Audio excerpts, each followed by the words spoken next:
Hey everyone, so in this video I'm gonna show you an issue tree example. And not only I'm gonna show you how I build the issue tree, but I'm also gonna show you my thinking process in each step of the way so you can know how I think as I build the issue tree. And at the end of the video I'm gonna share with you the 3 major takeaways from this specific tree. Now, issue trees are important because they're the main technique, they're kind of the blueprint of how McKinsey, BCG, Bain consultants think to solve business problems. And you can apply them in case interviews if you're interviewing for a job at these firms. And also, you can apply them in real business problems, which is why they test the skills in the first place. Now, in this video, I'm gonna assume that you're preparing for your cases, but you can use the same technique if you're solving a business problem and you're past the job interview stage already. Now, I chose this specific example for this video because it's an interesting one. It's a fairly easy case. It's a fairly simple business problem. It's on airline fuel costs, so nothing really complex. But about 95% of candidates would mess up and not be able to structure and solve this case. Why is that? Well, because it's a very specific problem, and you won't find a framework for it anywhere. So you really have to think from first principles and structure from scratch, which is the exercise that we're gonna do in this issue tree. Now, before we jump right into the issue tree example, there are 2 quick things that I wanna tell you. The first one is that I'm making other videos, at least 2 of them, on issue tree examples, so you can learn from a variety of different problems and different issue trees. At least one of those is going to be on public sector, and the other one I haven't decided yet. But just make sure you subscribe to this channel and look for those videos so that you can watch after this one.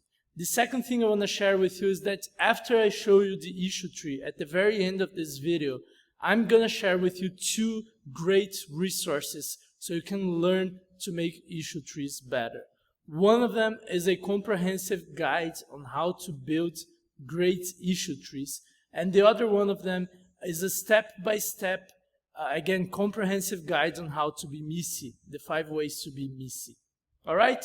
So I hope you stick till the end so you can get those 2 resources and watch me creating an issue tree so you can learn this technique better. So let's jump right in. So here's an example of a case that you could get in a case interview or a real business problem that you could get when working on an airline. Suppose that an airline's fuel costs have recently risen and the CEO is concerned. And he wants you to find out why has the fuel costs risen for that airline. So the first step in building the issue tree is to define the problem well. And here I want to do 2 things. First of them is to confirm the metric, the numerical variable that the CEO is concerned. Is it total expenditure with fuel in a dollar amount? Is it the percentage of revenues spent with fuel? How is he measuring fuel costs? Let's suppose he's concerned that the total amount has risen. Now, the second thing I want to do to confirm the problem is to understand what exactly is he concerned about. So I'm gonna ask, have revenues risen accordingly? And the reason I ask this is maybe the costs simply have gone up because they've expanded, they've grown their airlines. Suppose that yes, revenues have risen slightly, but not proportionally. So fuel costs have risen in a higher rate than revenues, which explains the CEO concern, right? So this is the first step, just getting a clear picture of what the problem is and what we're solving for. Now, the next step to build an issue tree is, of course, to build the first layer. And the problem we have is a metric, is dollars spent on fuel per year or per month. And because we have a metric, a numerical variable, we want to be numerical if we can in our structure because it's easier to understand where the problem comes from just using data. If we did a qualitative structure and started talking about the type of aircraft and the type of fuel and the supplier and so on, it's hard to quantify where the problem comes from. So within the 5 ways to be Missy paradigm, which is the way we teach you to be Missy, and you can find more about that at craftingcases.com/Missy or in a YouTube video called The 5 Ways to be Missy. Within that paradigm, within that framework, we're going to use an algebra structure, which is a math equation, right? So to build a math equation to explain an airline's fuel costs, I'm going to start with the driver of fuel costs. And one driver that I think of, one numerical driver that I think of here is the total distance flown. So if distance flown by the airline, summing all the aircrafts and all the trips, if that distance flown has risen, we can expect that fuel costs have risen, right? So this is a numerical driver of fuel costs, distance flown. Now, given that we have this driver, how can we complete the formula and make an equation? Well, if we have distance and we want the dollar cost of fuel, we need to multiply distance times the dollar cost per distance. So I'm going to multiply total distance flow in kilometers or miles and multiply that with the dollar cost per kilometer or per mile. Distance will cancel out with distance and we're going to end up with the dollar cost. So this is the simple way to build an equation to break down any numerical problem. You find one driver and then you multiply that by a metric that will result in the metric that you're targeting.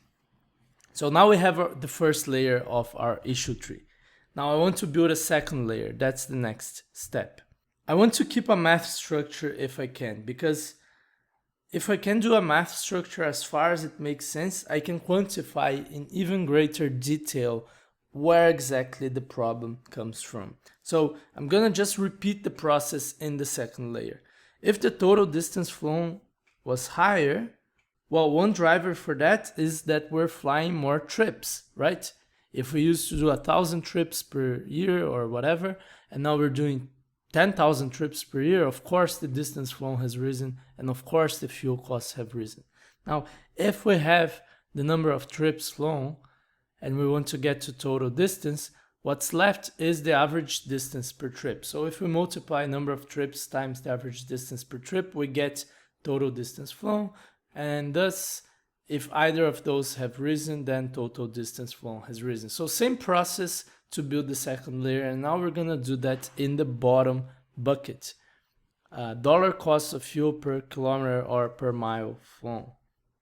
Right, so for fuel costs, we're either using more fuel per kilometer, so more liters or more gallons of fuel per kilometer or per mile flown, or the dollar per liter has risen, so the price. So this is the classic price times quantity framework, but I don't want you to think in terms of framework. I want you to think in terms of drivers.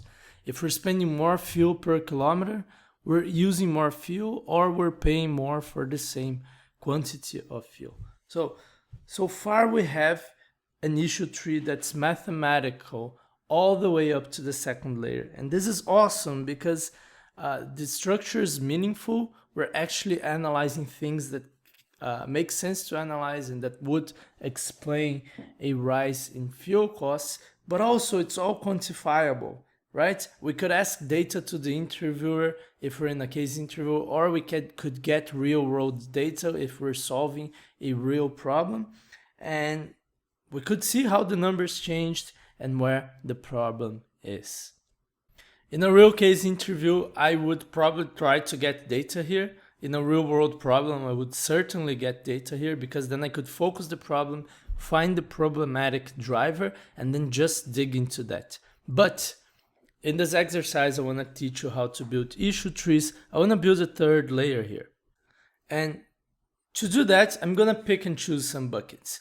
The first couple of buckets, number of trips flown and average distance per trip, they're almost self-evident, right? We don't really need to explain them further.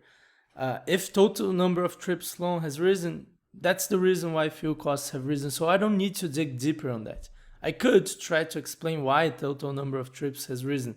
Maybe we included new routes, maybe it's the regulation, but I don't need to. Same for average distance per trip. I could explain that, and if that was the problematic bucket, I would explain that. But just saying to someone, well, distance per trip has risen, that's why our fuel costs have risen, that's probably enough, right? So let's focus on the bottom buckets. Let's start with liters of fuel per kilometer flown, or gallons of fuel per mile flown if you're American. Now, I can't structure that mathematically, me personally, because I don't know aeronautic physics or aeronautics engineering. If we got an engineer here, he'd probably be able to come up with a formula. So, but because I'm not an engineer, I don't know the formula, let's try a different approach. I see two different scenarios where how much fuel per kilometer would rise. The first is we're flying the same aircrafts and the efficiency of fuel has dropped anyway. The second is we've changed our aircraft mix. Now, if the second one is true, then of course, that's the reason why liters of fuel per kilometer flown has risen. And we just need to confirm that by confirming two pieces of data. The first is to confirm that the new planes are actually less efficient than the old ones we had. And the second is to measure if this lesser efficiency fully explains the problem. If not, then we need to look for other sources of a surge in fuel costs. Now, if we're flying the same aircraft, that doesn't really explain anything, right? So we need to dig another level deeper. And to do that, it's quite hard. How can we explain liters of fuel per kilometer flown has risen even though we're flying the same aircraft? Now, I'm going to speak in terms of the language of the 5 ways to be missing. So if you haven't seen that, might be a bit confusing, but I think you will understand. So one option we have is to try to find an equation for liters of fuel per kilometer flown. But as I said, I can't do that because I'm not an aeronautic engineer or anything like that.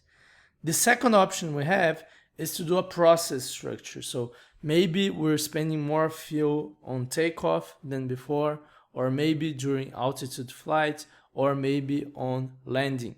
But my guess is that this is not very insightful because most of the causes I can think of actually would cause a surge in fuel costs in all three of them.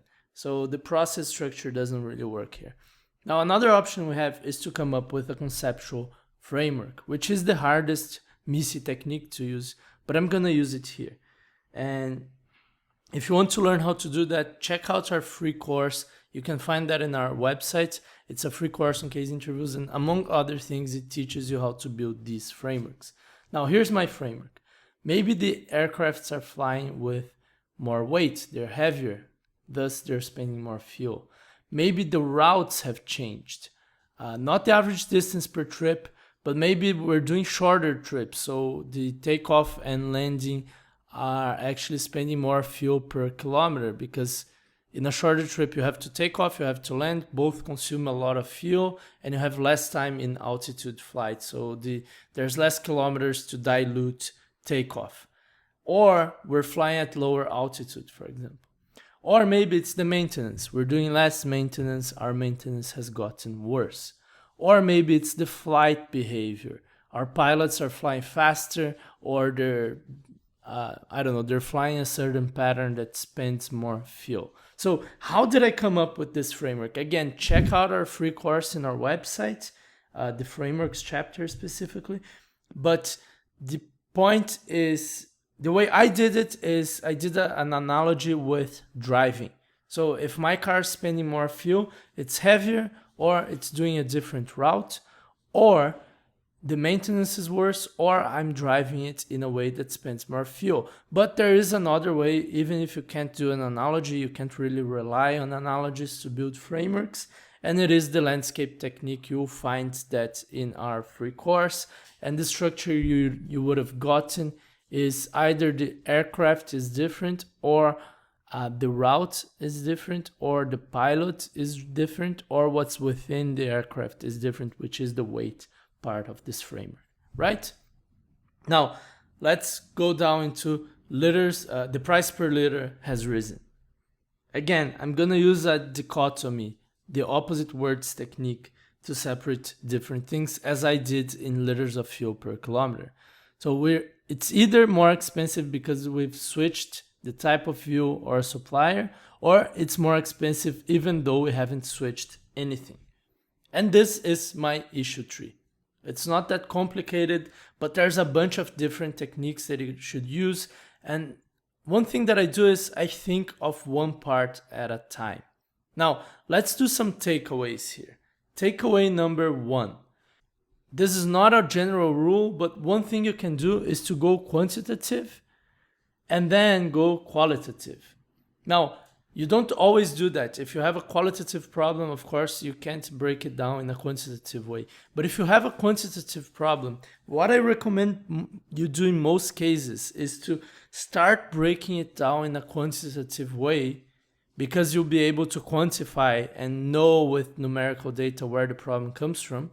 And then when doing a quantitative analysis, a algebra structure or a formula is not insightful anymore, you start using qualitative structures to dig deeper. Both are important. If you skip the quantitative, then you're not going to be able to quantify. And if you've skipped the qualitative in this issue tree, for example, you wouldn't have mentioned important things like aircraft mix, weight, maintenance, flight behavior, all those things that are important in the real world and you won't consider if you just do quantitative. So use both if you can. Not all problems will allow for that, and some quantitative problems will be better structured using a qualitative structure. We go in depth into that in our course, which again you can find in our website. Now, takeaway number 2, stop each branch where it reasonably explains the problem. So I've mentioned this throughout the video, but I'm gonna repeat because this is really important. A lot of people ask me, Bruno, when should I stop my issue tree? And if you notice, this issue tree has some parts of it stopped at layer 2, some parts at layer 3, and some parts at layer 4. Now, of course, in a real interview, in a real problem-solving situation, you can get data and then just dig deeper where you must. But if you don't have data and you want to plan a study, or if you're looking into the future, into how to reduce fuel costs, and then of course, the data from the past is not very relevant, then you should stop each branch where it reasonably explains the problem. Number of trips flown has risen. This reasonably explains, if this were the case, it would reasonably explain why fuel costs have risen. We're flying more trips. Now, in the same layer, you have liters of fuel per kilometer flown has risen. If I say that, it doesn't really explain anything. If someone asks me, well, why have fuel costs have risen? And I answer, well, liters of fuel per kilometer has risen. Or even if I use more worldly language, such as the fuel efficiency has dropped, I'm still like, why has fuel efficiency dropped? So in this case, we need to move all the way onto the 4th layer, onto, well, we're flying heavier airplane, we're doing less maintenance, and this reasonably explains the problem. So that's takeaway number 2. Takeaway number 3 is you can still go deeper where you need. So even though we've stopped building the issue tree where it reasonably explains the problem, you can still go deeper, right? So let's suppose that in this example, you did this issue tree and the interviewer said, well, the problem is that we're flying heavier. The airplanes have more weight. Why might that happen? Now we're focusing on the weight factor. And because we're focusing on the weight factor, we can go deeper on that specific bucket. So we could segment different items on the airplane that could be making it heavier. We're flying with more people. We're flying with more fuel because we're not calculating exactly how much fuel we need.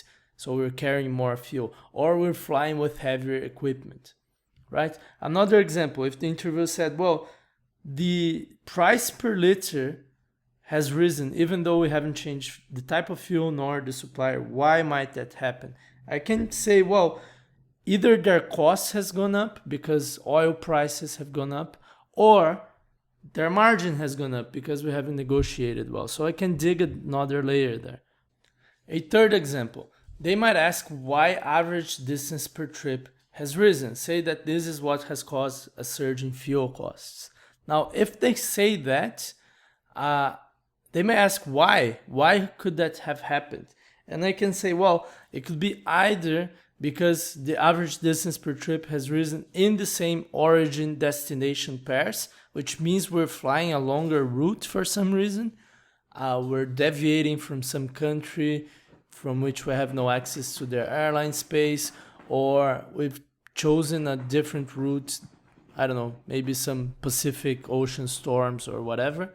Or the average distance per trip has risen because we're flying different routes, or we're flying the same routes, but we're flying more of the longer routes and less of the shorter routes. So you can still go deeper where you need.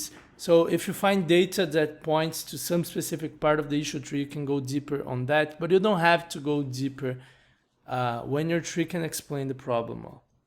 Now, at the beginning of the video, I told you that I was going to share with you 2 great resources to go into more depth and learn more about issue trees. Now, the first one of these resources is called The Definitive Guide to Issue Trees. And I've spent the whole past month writing it. It's really, really, really in depth. It has the 3 best techniques that I know of to create great issue trees. It shows you the 6 main principles that you have to adhere to in your issue trees so that they're really good at solving the problem that they're designed to solve. It also shows you tons of examples, real mistakes from real candidates with my commentary on why they've made those mistakes. It shows you 4 ways to practice issue trees so that you can actually get good at it. And there's a bonus chapter at the end showing you 5 ways you can apply issue trees on the job after you get a job as a consultant or as an executive at a big company or in your own company as well. So to get that resource, you can just Google The Definitive Guide to Issue Trees plus Crafting Cases, or you can click the link on the description. I'm going to put a link there so you can get it. It's really extensive, really comprehensive, and well, I did my best to make the best resource to create issue trees. Now, the second resource that you might enjoy teaches you how to be messy in each step of the way on building your issue tree and in other situations as well. I know the messy principle is something that is really hard to learn to apply. And as you've seen in this video, it's essential to build really good issue trees. You have to be messy in every step along the way, in every layer of your tree. This resource is called The 5 Ways to be Messy. There's a video on YouTube on it. You can find the video right here. Or if you prefer reading, you can just Google The 5 Ways to be Messy or Crafting Cases Messy, and you're gonna find it.